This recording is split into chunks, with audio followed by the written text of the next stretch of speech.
In FY21, our total income stood at 368 crores and recorded a slight decline of 4% year-on-year.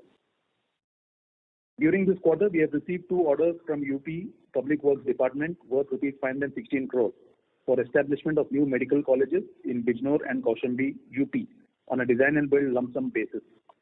The execution period for the project is 18 months. With this, we have received orders worth rupees 584 crores, third-party orders during the financial year. The current total order book stands at 2109 crores, which includes external EPC orders of 2019 crores and internal orders of rupees 90 crores.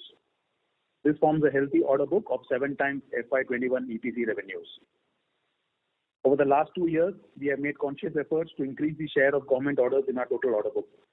The share of government orders has improved to 85% of the total order book, as compared to only 15% 2 years ago. And this provides visibility of faster execution while ensuring uninterrupted cash flows. The order book of the company remains robust, providing strong visibility of EPC revenue growth for the next 2-3 years. We have also secured a sanction of 40 crores additional BG limits from CSB this year. In the current fiscal, our focus will be on accelerating the execution of the order book, which will lead to better capacity utilization, resulting in improved margins for EPC business. We continue to adopt a cautious approach towards bidding for new projects, and as a strategy, we will be focusing on orders with higher margins. Coming to the real estate division, as the economy gradually marches towards recovery, the residential real estate sector also started witnessing positive momentum on the back of various measures taken by the government. Pune and Mumbai markets registered a significant improvement in the second half of FY21, primarily on account of stable prices, low interest rates, reduction in stamp duty, and other government SOPs.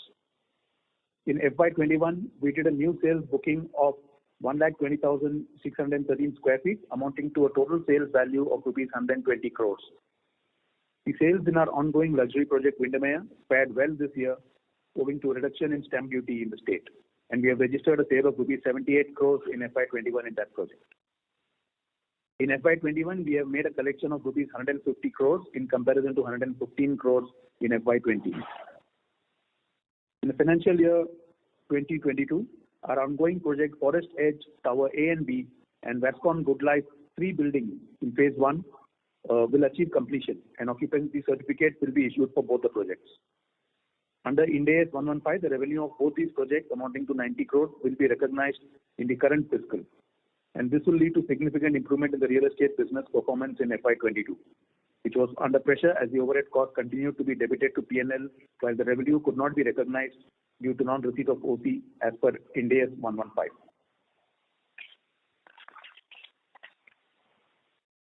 On new launches front, as you all are aware, we have a robust launch pipeline for the real estate projects.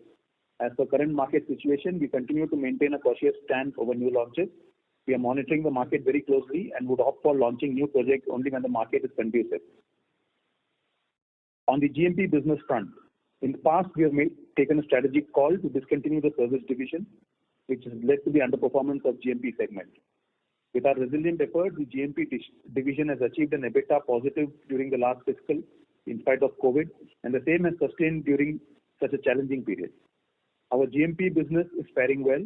In FY21, the revenue stood at 149 crores and the EBITDA of 11 crores with a margin of 7%. At Vascon, we are focused towards sustainable improvement and achievement of marquee projects like those from Tata Group that show our ability and preparedness. We believe this margin to sustain and GMP division to further value add towards the profitability of the company. Let me take you through the financial performance. Let me start with the standalone numbers. During Q4 FY21, the company reported a total income of 135 crores as against rupees 94 crore in Q4 FY20, registering a growth of 43% year-on-year. EBITDA was at 8.8 crores with a margin of 6% and a reported net profit of 1.5 crore in Q4 FY21. On a consolidated basis, in Q4 FY21, total income grew by 50% to 192 crores as against 130 crores in Q4 FY20. EBITDA stood at 11 crores with a margin of 6% and profit after tax was at 3 crores for Q4 FY21. We would like to reiterate that with efficient execution capabilities, we strive to maintain the momentum going forward supported by the strong order book and strong pipeline of project launches in real estate. We continue to remain committed towards strengthening our balance sheet and focus to enhance shareholders' value. With this, we can now open the floor for questions. Thank you very much. Thank you very much. We will now begin the question and answer session. Anyone who wishes to ask a question may press star and 1 on the touchtone telephone. If you wish to remove yourself from the question queue, you may press star and 2. Participants are requested to use handsets while asking a question. Ladies and gentlemen, we will wait for a moment while the question queue assembles.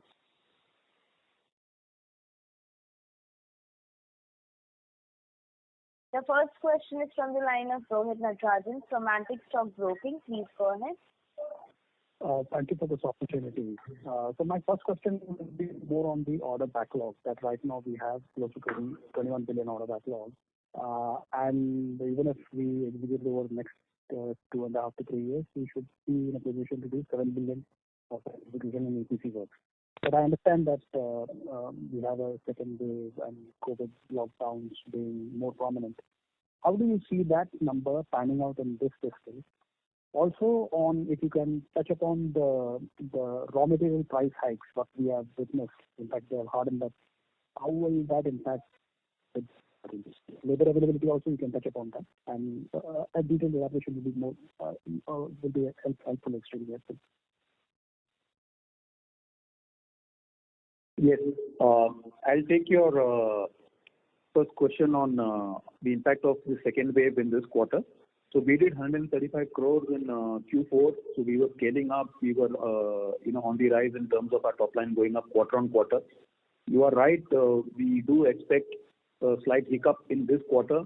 It will not be anywhere near as bad as it was last year because construction sites have been operating through this period for the last 2 months.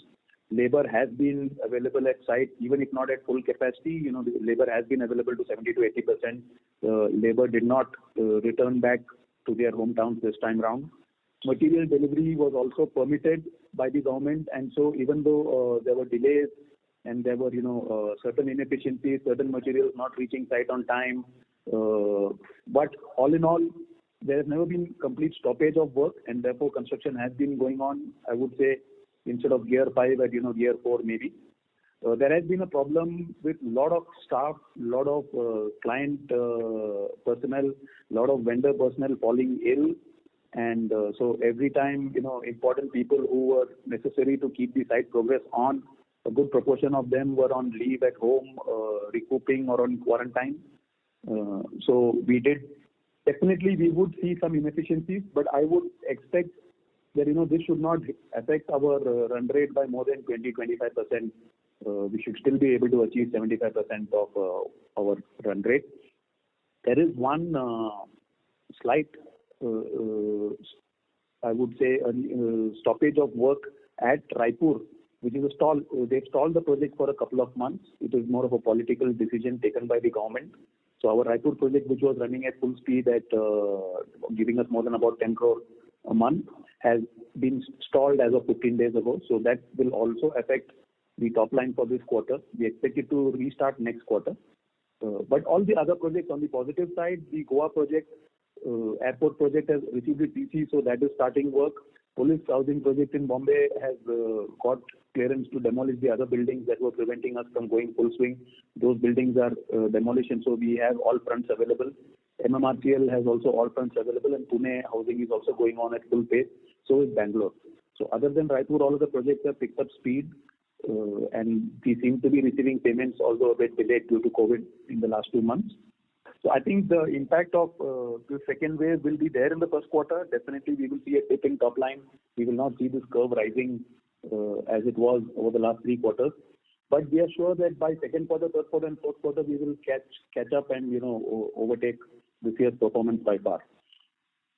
In terms of labor availability, as I said, sorry to interrupt you on that. Just to summarize, you are saying, let's say 700 crore may not be the top line, but there will be a 25% miss. Maybe we can do at least 500 crore kind of number in EPC business. Is that the reading right? Yeah, I think that would be a fair assumption to make for this year. Sure. And to answer your other questions, in terms of labor, there have not been significant labor escalations in cost. Labor availability, as I said, this quarter has not been too much of a trouble either.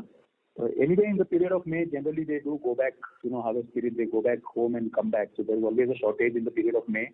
So for us, coincidentally, whether it was due to second wave or due to the normal, annual trip that they make back to their hometown, May is generally a shortage month in terms of labor. We are expecting that June the labor will be back in full swing and we should not have a labor issue for the year. Raw material prices, yes, steel, quite a few prices have gone up. In almost 70% of the cases, we are protected by escalation clauses and we are protected by base rates in our contracts. So we are not majorly hit. Yes, there are a couple of contracts where the escalation formula does not cover the exact impact because suddenly steel prices have gone up by 25-30% over the last 2 months and they haven't really dropped now. So we do have an impact of these in a couple of projects where we are negotiating with the client because the escalation formula doesn't cover the actual impact on ground. But at the company level, this is not significant. As I said, bulk of the cases we have our base rates in place, so we are not affected. So what will be the quantum of impact if you could quantify? That will be more helpful. So. See, the impact is in probably 15% of our top line, and in that 15% of top line, the impact because of this would be, totally our cost increase would be to the tune of maybe 2 to 3% in those projects alone. If at all we are not able to renegotiate with the client to pay us for these price hikes in this period.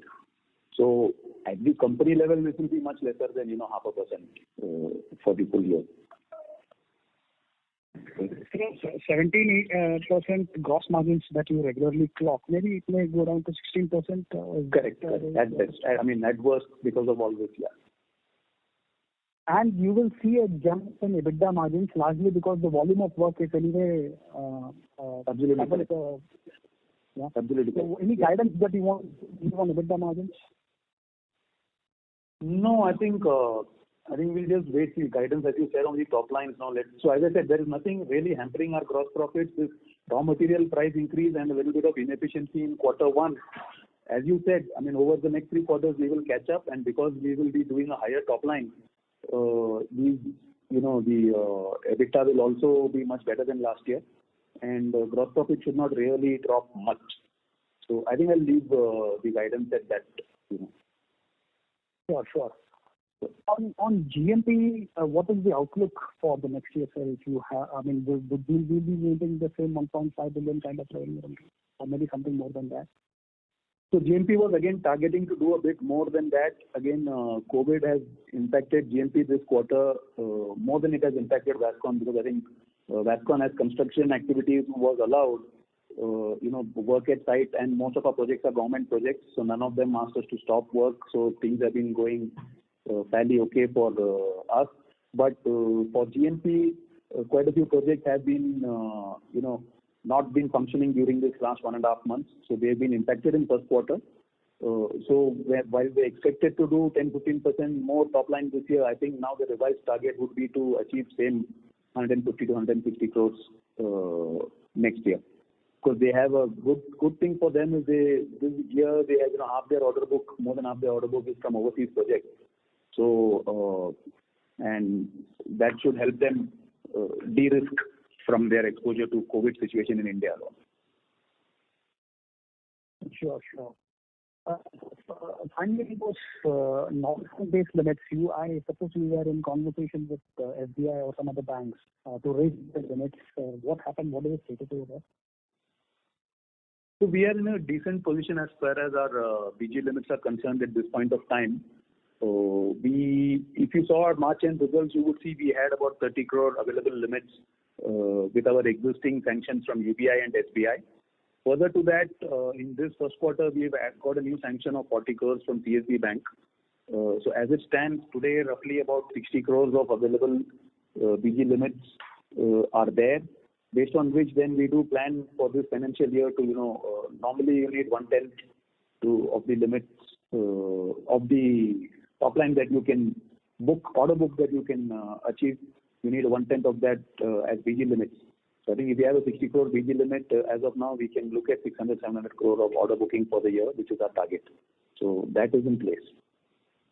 Okay. And sir, if I may squeeze in one more question. In terms of order inflows, what is exactly the outlook for this year? I understand we have a very strong order backlog, which exceptionally multi-year visibility, but still in terms of an inflow, is there anything that we are actively looking out? So see, the bare minimum that we want to target is that we will extinguish, as you said, we will extinguish at least 500 crore of this order book that we have in hand. So that is the bare minimum we should top up so that end of the year our order backlog has not reduced. We will be looking to top up a bit more, towards 700 crores, 750 crores, if not 1,000 crores as our booking target for the year up to March 22. So yes, we continue to bid and we will hope to, achieve that order booking. Anything that is L1 in stage, any particular order that you have in mind, or is it the overall view that you're looking at this point in time? Yeah, it's an overall view. Again, last 2 months, most governments, state and center, have been busy grappling with COVID. So most of the tenders that were supposed to have come up this quarter have not been put up for bid. So this quarter has been a silent period in terms of being able to bid for projects and negotiations and all of that. We've hardly bid for any projects in April and May, and I don't think June will be any different. But once this COVID wave has settled, there are enough tenders that are supposed to be floated by various government departments. So we track everything. We are not necessarily picking any particular one, because when you end up picking a particular one and get aggressive on that, invariably you end up compromising on your margin. So we will be bidding for quite a few, and we will only take where we are lucky enough to get our desired margins. Okay. That's it from my side. Should there be any questions, I'll get back into you. Thank you for this. Thank you.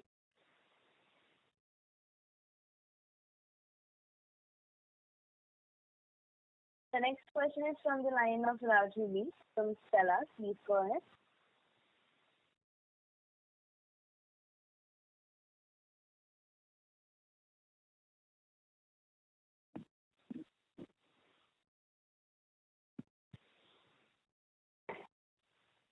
Hello. Sorry for that. We'll move to the next question, which is from the line of Abhishek Jain from Arihant Capital. Please go ahead. Yeah, thank you, sir. Sir, you have said there has been some impact on your top line on the guidance which you have given it for EPC business of 700 crores. So, but that impact is for this quarter only, or the quarter that will have a long-term impact? Because you have from 700 crore EPC, you have now talked about 500 crores. So can you throw some light on this? My first question.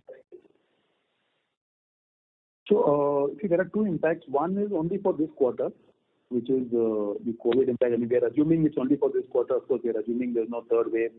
We are assuming everything will be back to full swing next quarter.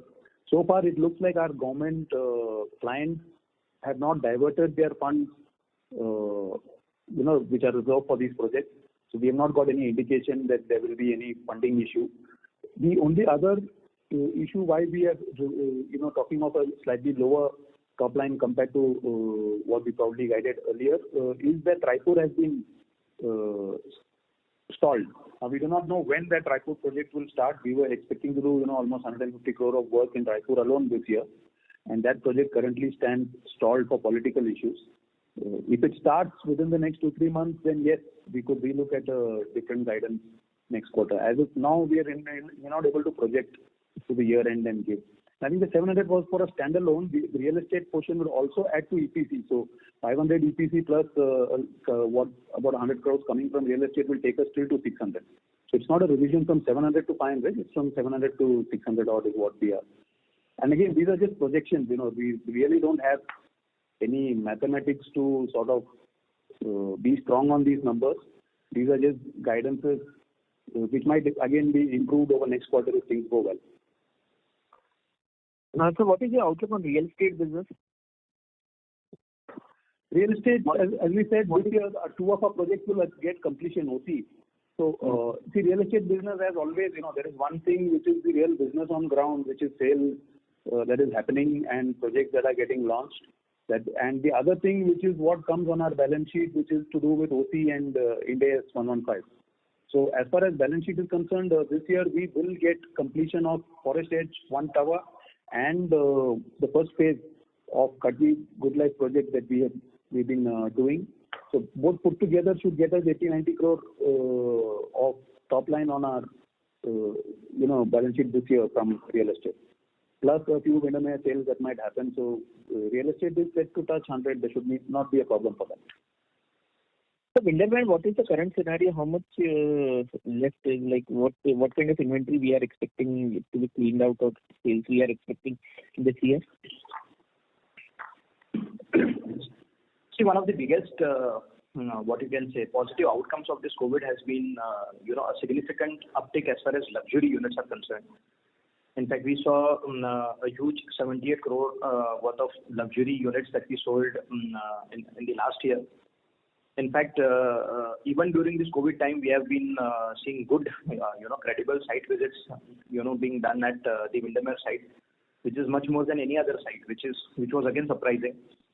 I believe this strong momentum will continue. We should be in a position to close definitely, some deals in the current quarter too, despite COVID restrictions as far as Windermere is concerned. So, as far as the outlook is concerned, I believe we should continue with the momentum that we had got the last year as far as Windermere is concerned. Okay. And out of 2019, the external order book of 2019 crores, what is the time duration of execution? We see all these orders are anywhere between 24 months to 36 months. And they are all going at good pace as of now. But as I keep saying on all our calls, our experience has so far been that now Raipur is stalled. A few months will go, before it starts. So putting all these unpredictable factors, it always happens that we do about 30% of our order backlog. We never achieve more than that.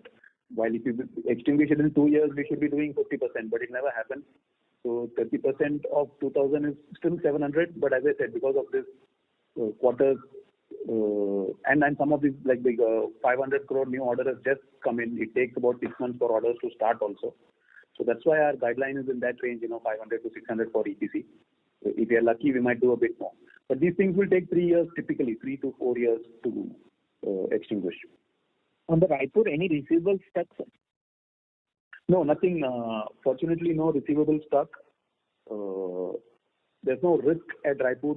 And in fact, the project being stalled is not really going to affect our bottom lines, or we are not under too much stress in those aspects. We've already written to the government and put in our claims also for the same, for their abrupt decision. They have confirmed that they will look at it at an appropriate time, and we will get our claims also. It was purely a political call taken by them, so we are not worried about that affecting our bottom line, or having any losses because of that decision. But the run rate of top line definitely is going to get affected. Okay. Thank you, sir. If I have any question, I'll definitely come back. Thank you. Thank you. Participants who wishes to ask a question may press star and 1.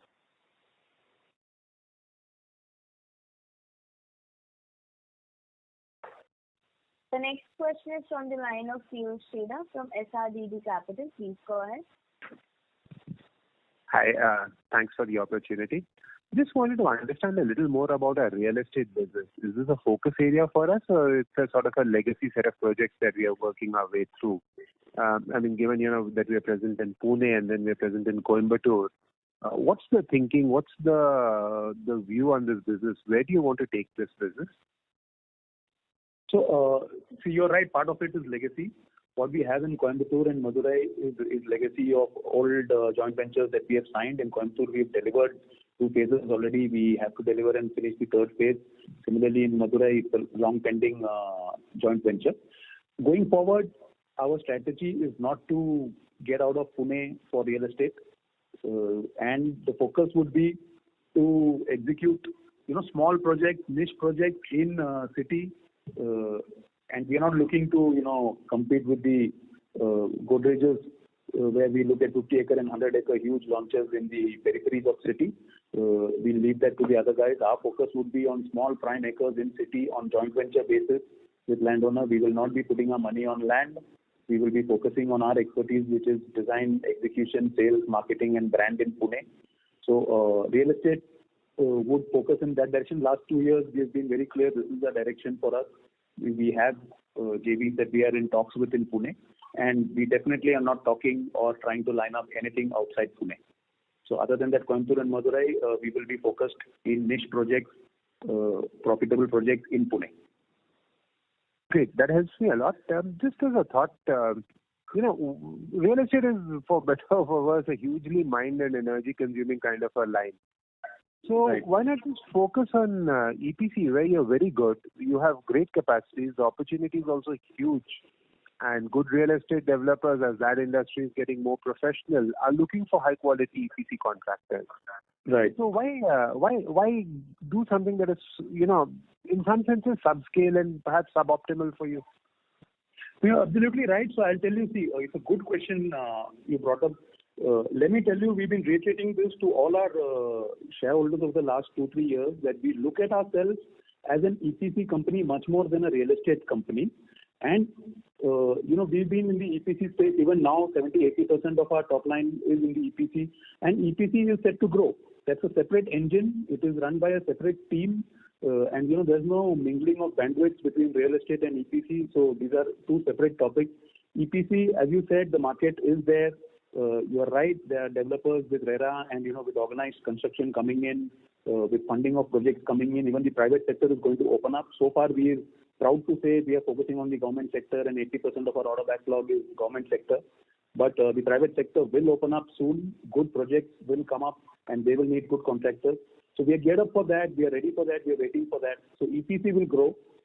There's no compromise on EPC because of real estate. On the real estate side also, we are not focusing on, we've never been, fortunately, I would say, not been having too much free cash flow or free capital in the last 4-5 years to be purchasing land or looking at real estate as a traditional real estate business where you try to accumulate land and spend money on approvals and, take it step by step. So for us, real estate is still glorified EPC. We bring to the table our expertise in design, build. We have an excellent brand in Pune which has been built over, 30 years. And even today, you launch a project in Pune and prime location, and it's a Vascon project. The sales happen at a premium to all other builders around us. So Absolutely. That part, there's no point just ignoring or forgetting that or putting it aside. So we know what we are doing is glorified EPC. We are not expecting to make 50 and 100% margins like we used to a few years ago. We are only looking at our focus area, which is design, execution, construction, sales, marketing. Finance and land accumulation is something which is not our expertise. So we will have partners for those. We'll either be on a joint venture with the landowner. We will bring in finance partners to fund the project.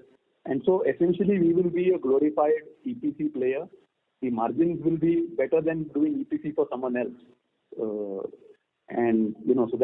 we have an excellent brand on real estate in Pune. So there's no point in just, looking at it totally negative. But we know exactly what our shortcomings are. We know where that industry is. We know what we are capable of and what we are not. And so the focus. So I would say we don't have an aggressive target on real estate that we want to achieve 500 crore and 1,000 crore next year. We take projects which we like, which are good. And while the EPC will continue to have an aggression to grow, real estate and it has always helped us to be in both sides, So real estate will continue to grow at its own pace.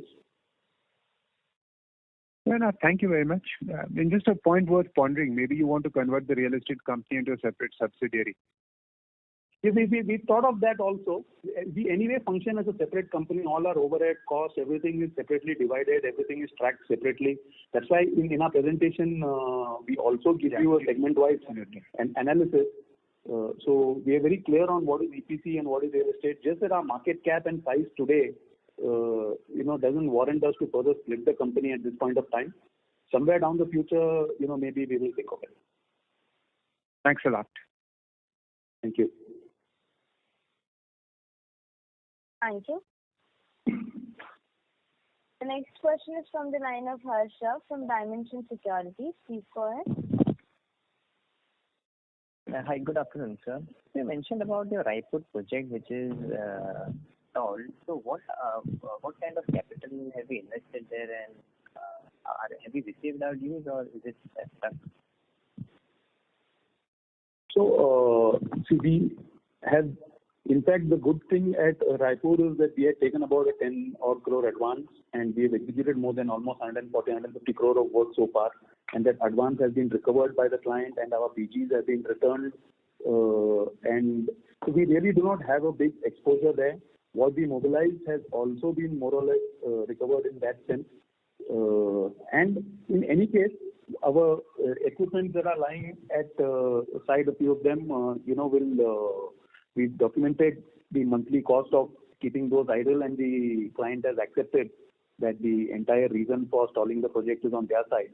So there is no dispute on that. It is a simple letter from them. It's a pure political call by the government in Chhattisgarh state that during this time, I think we are all aware they've been taking on the center for focusing on construction when they should be focusing on COVID. So I think in line with that, they've taken a call to stop this for a while. So they are aware it's their call, and whatever idling costs that we will accrue will be easily compensated by them. So we do not expect any issue in terms of bottom line there. But in the meantime, the top line was running at good pace, so that we will miss seeing those 10 crore plus billings happening at a single site for a while. Sure, understandable. And just a bookkeeping question.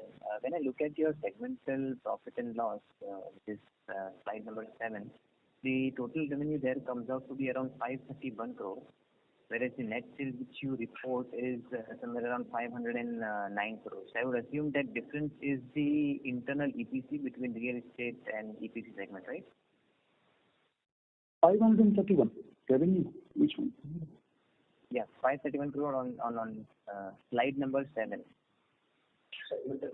So when I add up these... Yeah.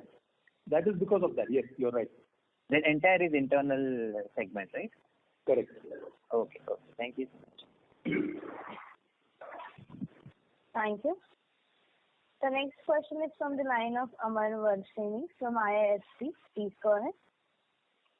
Hi, thank you so much. Can you hear me? Yes, I can hear you. Okay.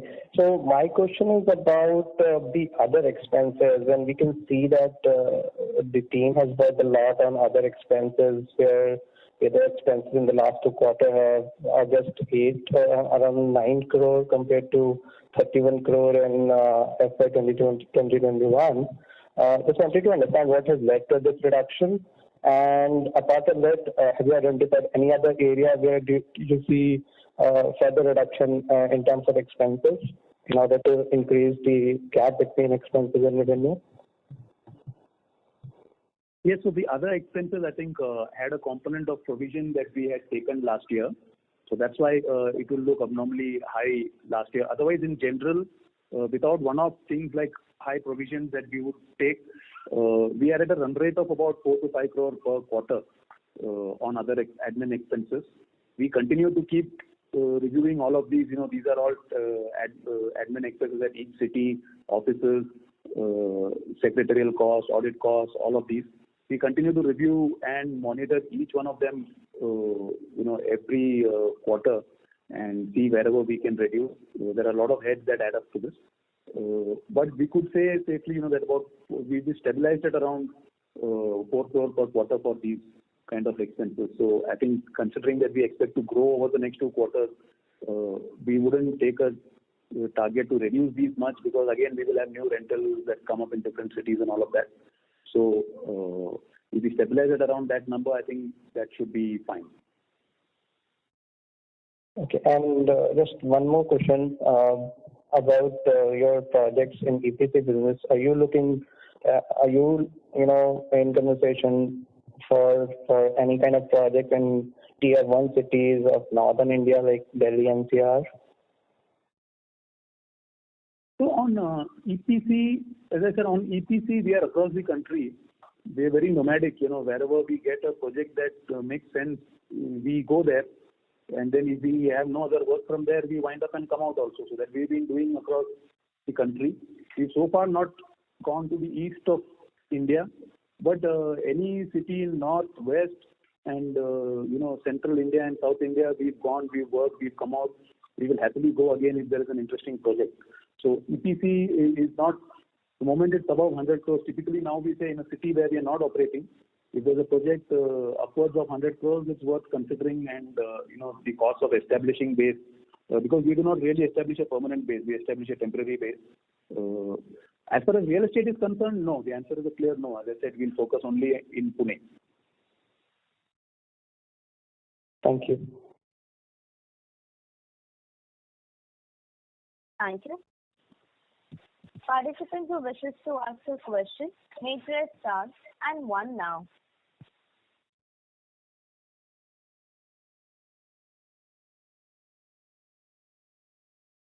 The next question is from the line of Abhishek Jain from Arihant Capital. Please go ahead. Sir, thank you for taking my question again. Can you share some light on the asset monetization plan? What is happening at the real estate land and the other product and the hotel investment in our hotel? We were trying to monetize. Any update on the same, sir? No, actually over this quarter, no real significant update on any of the asset monetizations. I think all the low-hanging fruit we finished off in the last 2 years. We are left with the tougher ones, which you're all aware of, but no real progress. Given COVID, all the more, hotel industry again has taken a temporary break. So no real progress on negotiations on these fronts. Hopefully next quarter we will revive talks and then make something happen this year. What kind of proceeds we are expecting it from the asset monetization? Well, to be honest, there are two fronts. We have a TDR sale which is actually closed out and signed off, so we do expect the cash flows from that to come, and we have sales from Windermere, which is not really, but we do consider that as asset monetization because it's a project with OC and there is inventory there. So with both of these, we do target to reduce our Kotak debt by half this year. The other bigger ones like Caledonia and Aurangabad land and our Goa hotel, I really do not want to set a target. We are working on them. Again, the talks have gone slow because of COVID. Once the market revives, if we have a good opportunity to dispose, we are always working. We are always looking out to monetize these three, which will help us scale our debt faster. Okay. Do we own some land in Thane also, sir? We own a land in Thane. We own a good amount of land in Thane. We have 45% stake in an entity which owns 150 acres. So we own about 70 acres. But this is also not entirely contiguous land. It is there's no title issues generally as such, but it's not a contiguous piece of land, and it's in fragments. And we would need capital to sort of accumulate further.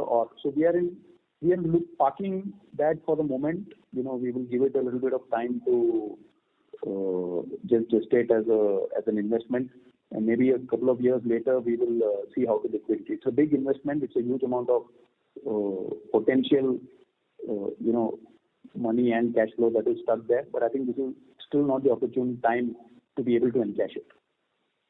So at next 2-3 years, you are planning to monetize that asset also going forward? Yeah, eventually it's a big, as I said, 70 acres in Thane is a big holding. Since it's not entirely contiguous with road frontage, it's not in a position to launch a project or to sell it off as one piece to someone or any such thing yet. We will have to work on it and then monetize it.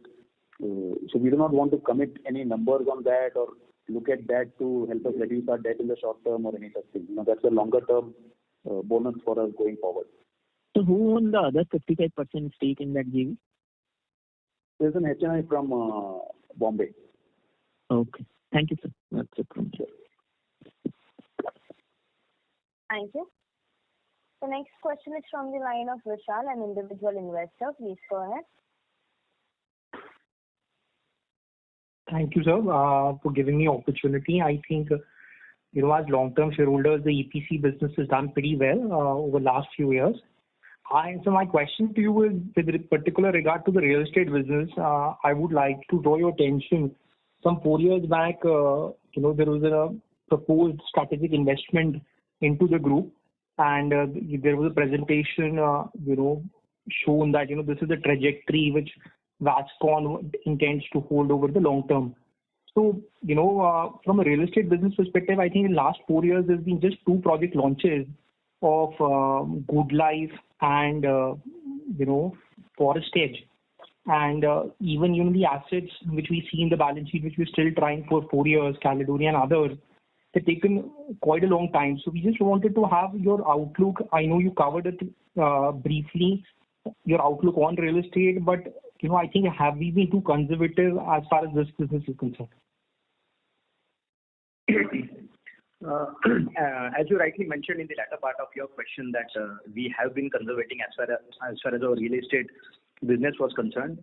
Yes, from 2018, if you see our previous performances in terms of value of sales, we did 180 crores, which increased to 280 crores, and post that, in fact, the previous year we did 116 crore, and during this COVID year we have done 120. So initially, obviously, the strategy was, whatever projects were there, we went ahead, we launched. Projects were very, very promising, and those were easy fruits, easy to sell. We went very, very aggressive. And post that, in fact, the risk-reward ratio, obviously, from the company's holistic perspective also changed. So we decided, to be more conservative. In hindsight, if you look at that strategy, it has benefited, because yes, if we had too many ongoing projects and due to COVID, obviously, we would have been impacted. Thankfully, that conservatism, definitely has benefited the company. Some of the projects which we have at hand, our project in Kharadi especially, it's like a very, very hot cake. As and when we receive approvals, in fact, it will be sold, very, very fast. So some of these assets are promising. They will be generating, significant amount of cash flows for the company. At that point of time, probably, in fact, the company would be in a better position to take decision based on the asset allocation and the risk profile which the company would like to be in.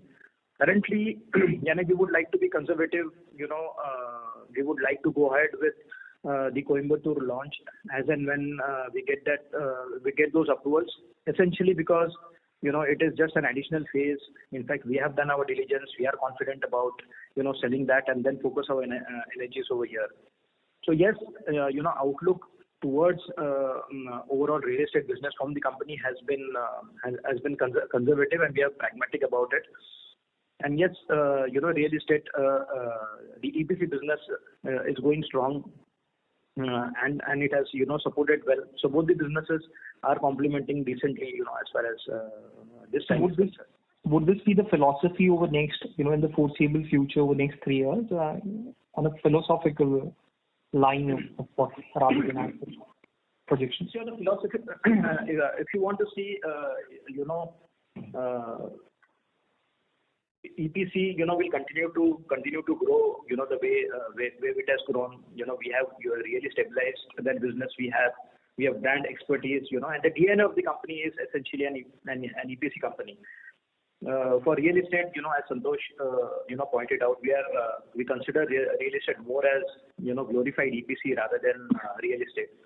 The way the world is, panning out between haves and have-nots, the more professional players, will garner more and more, portion of, the real estate sales.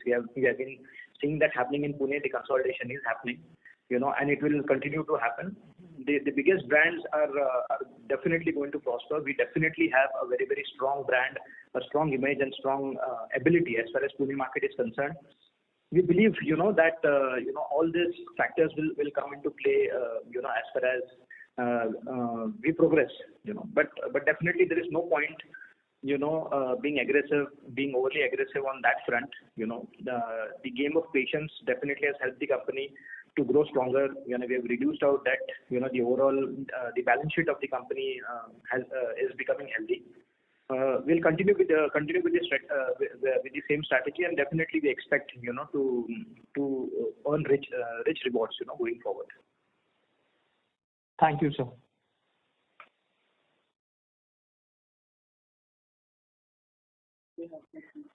Thank you. Participants who wishes to ask a question, you may press star and 1 now. The next question is from the line of Arun Kumar, an individual investor. Please go ahead. Yeah, hi. A couple of small questions from my side. What is if you could throw some light that residential, obviously we have now too many questions on residential, it seems. So in residential, what has been the last year per square feet realization in terms of sales compared to a year before, year on year, and quarter for quarter 4? If you could throw some light. See, actually, we'll come back to you, with specific answer. But what happens is, it depends on the mix of your sale. Currently, Windermere has accounted for significant portion of, the sales, composition. So therefore, suddenly you will find that your per square feet realization, I think definitely it will be in upwards of, 7,000-8,000 rupees a square foot for this year. And for last year, it will be somewhere around, 5,500 to 6,000. But we'll come to it. We'll get back to you on the exact number.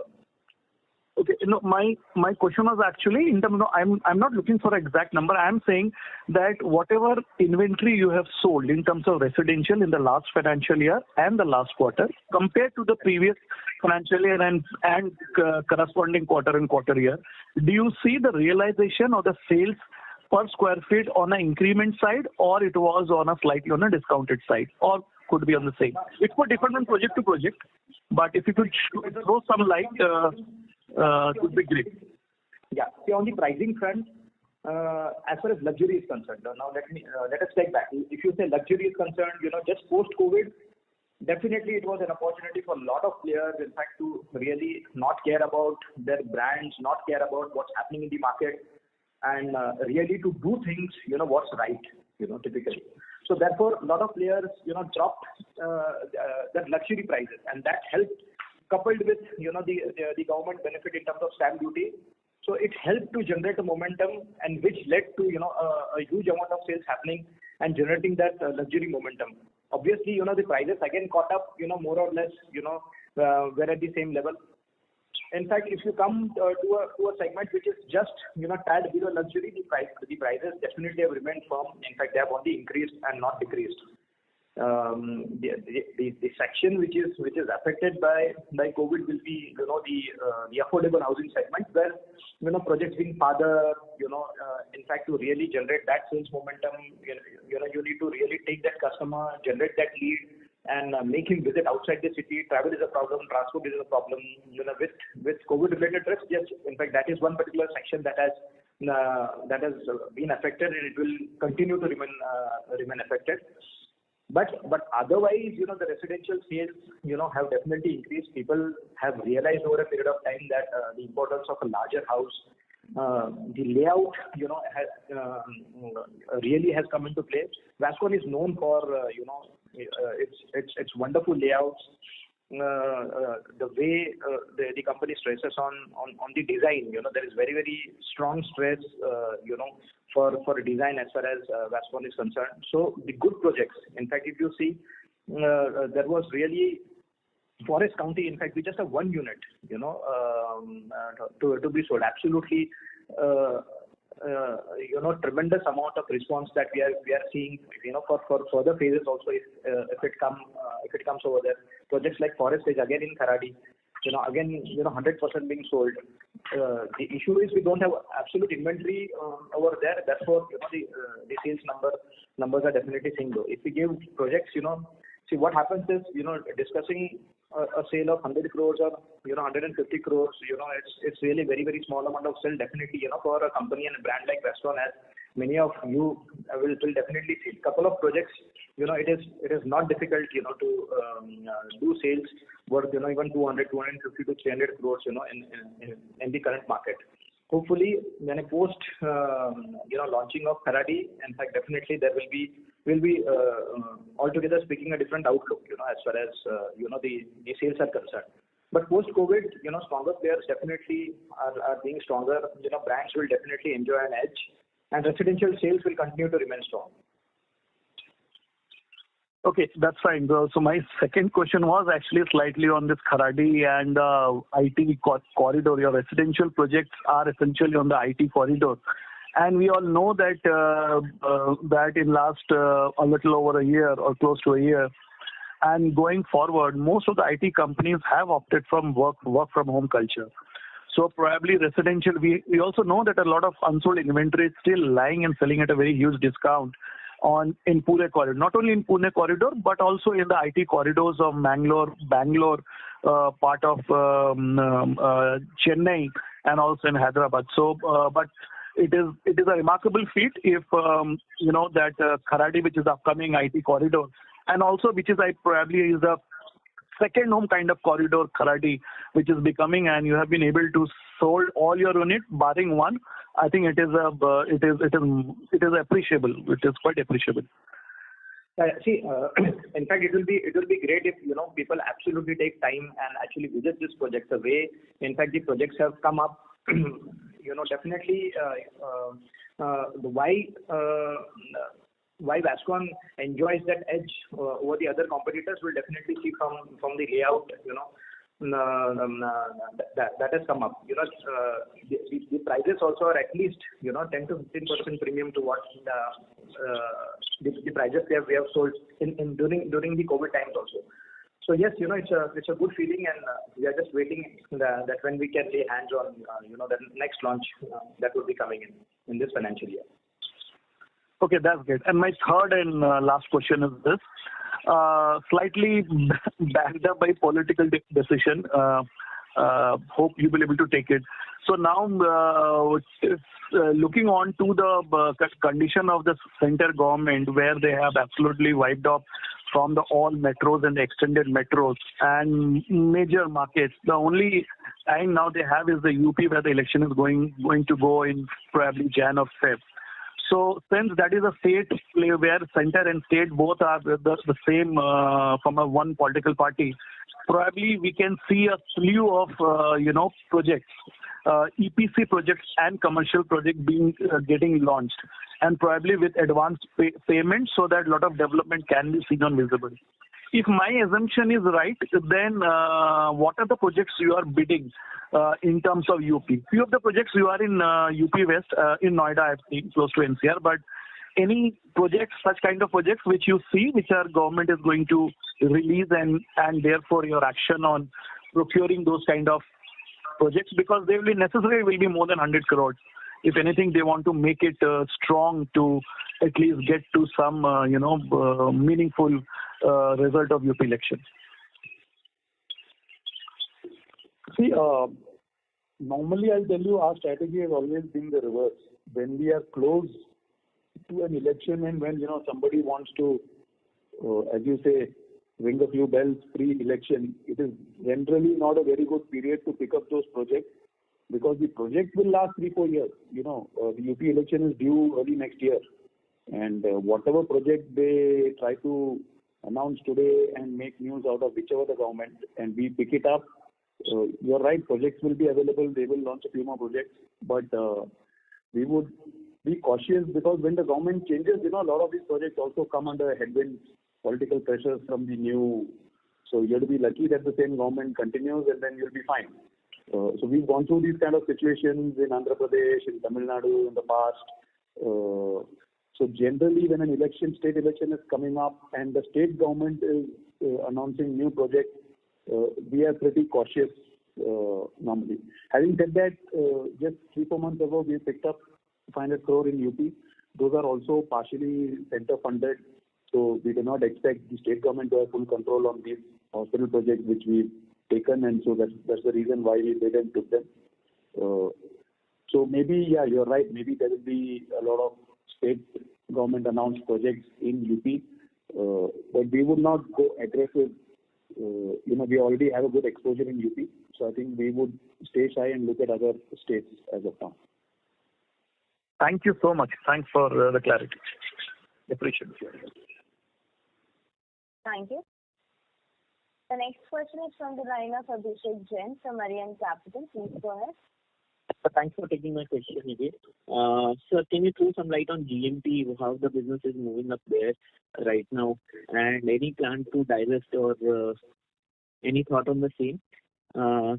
Second question, sir, of the real estate projects which we are booking 90 crores, what kind of cost we have booked in this particular year? Yeah, so I'll take the first question on GMP. As I said, GMP has done about 150 crores this year. They were expecting to do a bigger top line next year, but again, this first quarter, second wave has impacted them. So they are revising their guidelines to do the same, about 150 to 160 crores. And they are hoping that, they will slightly improve their profitability this year. They have an order book of close to 200 crores, out of which almost half is overseas orders. So they have a decent, for GMP, their order book is normally, 6 months to a year. They do not, unlike Vascon, which is a 3-4 year order book, they extinguish their orders within a few months. So 200 crore order book in hand is a decent number. They expect to book another couple of 100 crores over the year. So they're doing fine. They have become profitable. Again, COVID is still not letting them fly the way they should. So maybe next year they will be much better. In terms of divestment, we will wait. We will wait for them to stabilize at an acceptable EBITDA, based on which then we can get the correct valuation for the company. So we will look at it maybe a year later. In terms of real estate, I think almost, I would say actually, how much of it, what is the percentage completion of FC and we did my actually the percentage completion. We're going to recognize 90 next year. His question is how much costs have already hit you. So see, they will be inventorized. What happens now in real estate is the construction costs for those projects are not hit the P&L. They will be inventorized till the day you recognize the sale. On that day, the entire cost will also hit you. But the cost that hit you is the marketing, sales, salaries, the running expenses at the site. No, those cannot be inventorized and those continue to hit your P&L. So to answer your question, these 90 crore of these two buildings that will come this year, their construction costs will also hit the balance sheet only this year. But their overhead costs and operational costs have been hitting us, in the past year and the year before that also. And what kind of margins are there in real estate business, sir? So at the gross profit level in both these projects, we have decent margins, upwards of 30 to 40%. The issue comes, again, same thing that EPC is also at this point of time, same situation that real estate is, that at a 100 crore top line for real estate and at a 350 crore top line for EPC, we would be, just making small profits, break even after our overheads and admin costs and finance costs. So at gross profit level, both businesses really do not have a problem. They're having decent margins as expected in their line of business. So it is the top line, that is lacking for us to see proper PBTs and EBITDAs below. So we're working on that. EPC is there. This year itself, EPC will reach a level where, we will see those numbers post overheads. And real estate, hopefully next year will catch up on that too. Sir, one more question on the real estate side. On the SBI, are we going to refinance our Windermere funding or because which is the higher cost funding was there? So any refinancing is on cards or anything happening at that level, sir? So we have already extinguished that funding from 105 crores. We are down to 70 and we're continuously reducing that debt. So there are sales in Windermere, there is a TDR sale, as I said. So, half of that we plan to extinguish over the next 2 months by these approvals also. And then subsequent to that, if we are left with 30-40 crores, towards the end of the year, we will see if we want to refinance it or raise some other mode of finance to kill that debt. So average cost of debt should come this year, sir? The currently it's 14, so it should come down. Cost of debt will come down a little bit. More than cost of debt coming down, we want the debt only to come down faster than the cost of debt, Because we have two debts essentially. One is the Vinamaya debt and one is the EPC debt. EPC cost of debt slightly keeps coming down based on RBI guidelines and what SBI and the consortium of banks extend to us. That is already a decent rate, which is in the range of about 11. 9 point. We'll get that down. That will come down to close to 10. The high cost debt is at Vinamaya, which rather than try to reshuffle and bring the cost of debt down, we are focusing on trying to bring the debt itself down fast. Okay. Thank you, sir. Thank you for your valuable insight. Thank you. As this was the last question for today, I would now like to hand the conference over to the management for closing comments.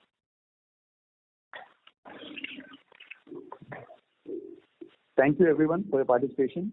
Wish you all a great day. And you could please connect to Stellar IR advisors for any other queries that you may have. I'll see you again next quarter. Thank you. Thank you. On behalf of Arihant Capital Markets Limited, that concludes this conference. Thank you for joining us, and you may now disconnect your lines.